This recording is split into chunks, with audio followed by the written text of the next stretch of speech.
memang Aini rasa itu bukan satu hukuman yang wajar.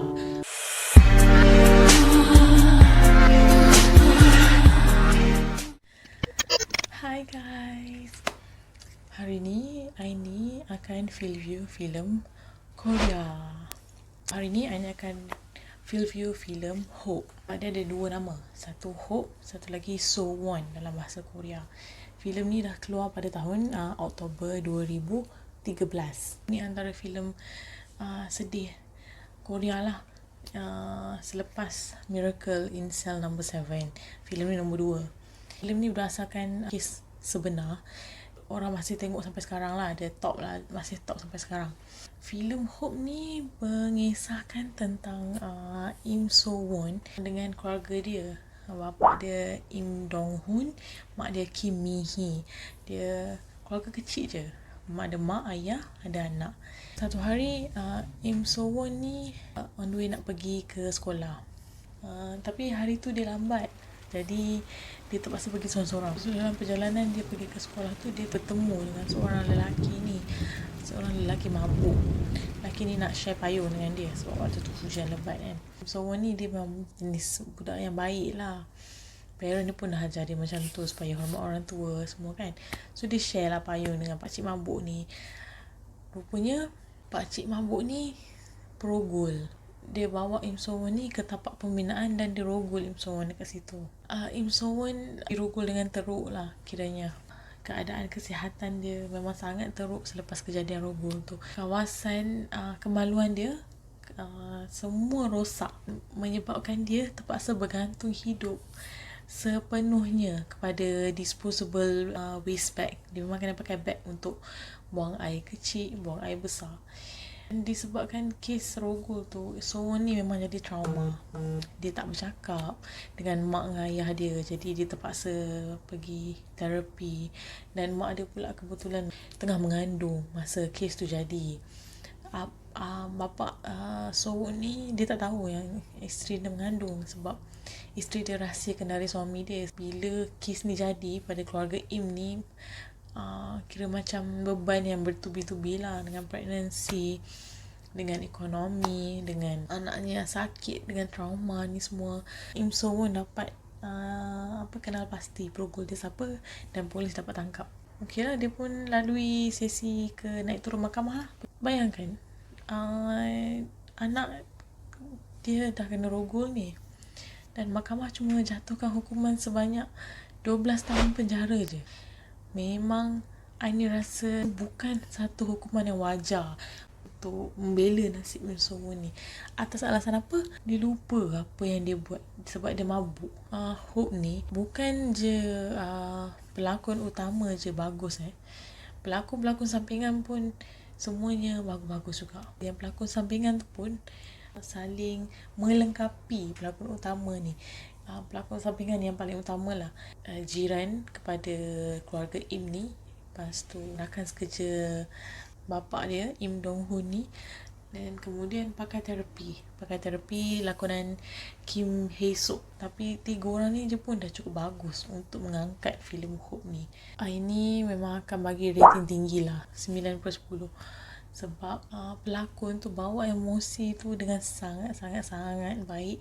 Efek pada penonton juga, kita pun akan nangis bila especially part kat dalam hospital. Lepas tu part yang Im Dong-hun ni nak pujuk So-won ni sampai sewa kostum apa semua.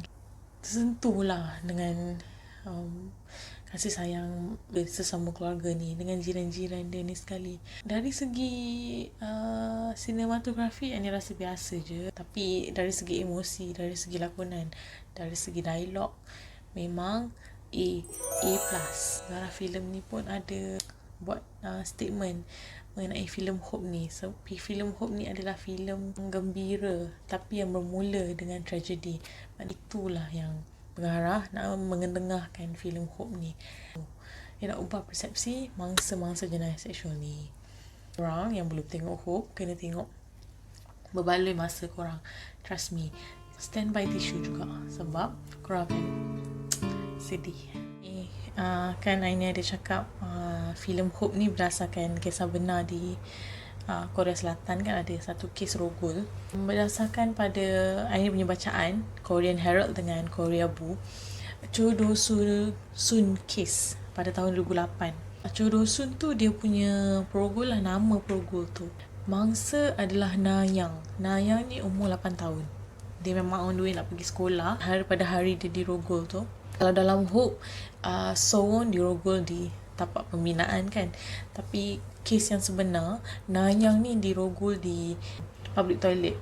Kejadian rogol Na-young ni sangat tragis. Kena rogol, dia kena liwat dekat dubur dia, dekat telinga dia. Dia cuba untuk pengsankan Na-young ni. Dia rendam kepala Na-young ni dalam air, dalam jamban tu kan, dengan harapan Na-young ni akan pengsan. Tapi Na-young dia tak pengsan. Dia memang kuat, memang seorang budak yang kuat. So maybe lepas dia tak berjaya nak pengsankan Na-young tu, dia proceed je lah, rogol je. Dia dah tertinggal banyak dia punya air mani. Cho Do-sun ni dia cuba nak menghilangkan air mani dia lah. Dia carilah batang paip besi dalam bilik air tu. Dan dia guna batang paip ni untuk rodok kemaluan Na-young ni. So bila dia rodok, dia rodok dalam kan, dia tarik balik. Bukan takat batang paip besi tu je keluar, usus Na-young pun keluar sama. Bila dah jadi macam tu, Cho Do-sun ni takut lah. Macam mana pula usus boleh terkeluar kan. So dia nak masukkan balik usus ni. Dia rodok pula dubur Na-young ni. Itu yang jadi punca rosak dia punya kawasan perkumuhan ni. Dia tak boleh buang air besar dengan buang air kecil secara normal macam kita. Dia kena buang dekat dalam beg. Kemudian dia terus pergi je, tinggal je Na-young. So Na-young memang ambil telefon dia, call hospital. So dekat hospital, doktor yang bagi tahu kepada ayah dia yang apa yang jadi pada tubuh badan Na-young ni memang tak boleh diubati dah lah kiranya. So memang dia terpaksa bergantung hidup pada disposable waste bag yang melekat pada badan dia seumur hidupnya. Perogol tu ditangkap kan, dia ditahan dan dia dah dijatuhi hukuman mahkamah pun. Tetapi hukuman mahkamah jatuhkan pada dia, Ain tak boleh terima. Dia, Cho Do-sun ni, dia cuma dapat hukuman sebanyak 12 tahun penjara saja. Memang masa hukuman tu dijatuhkan, ramai rakyat Korea yang tak puas hati. Yang paling teruk, kes ni tahun 2008. Dan dia dijatuhkan hukuman sebanyak 12 tahun. Jadi tahun ni, Disember 2020, Cho Do-sun ni akan keluar lah. Bayangkan, Na-young baru 8 tahun pada waktu itu. So tahun ni dia baru dalam 20 tahun macam tu. Ani tak boleh bayangkan. Dia orang pun, lokasi tempat tinggal pun dekat-dekat. So hopefully bila Cho Do-sun ni dah dibebaskan, dia dapat perintah kawalan ke apa ke yang tak boleh dekat dengan Na-young ni. Sebab diorang duduk dekat within 1 km je diorang punya distance. Dan memang ada interview dengan Cho Do-sun ni selepas dah dijatuhkan hukuman, dan dia cakap dia tak menyesal pun. Yang buat Aini rasa macam jangan bagi 12 tahun je lah patutnya biar je dia duduk je sampai mati kat dalam penjara tu. Biar padan dengan muka dia. So macam mana, apa korang rasa pasal filem Hope tu? Korang rasa wajar ke hukuman sebanyak 12 tahun tu pada perogol tu? Bagi tahulah apa korang rasa dekat komen, and Aini akan respon lah. Dan sebarang recommendation, movie suggestion, drop je komen.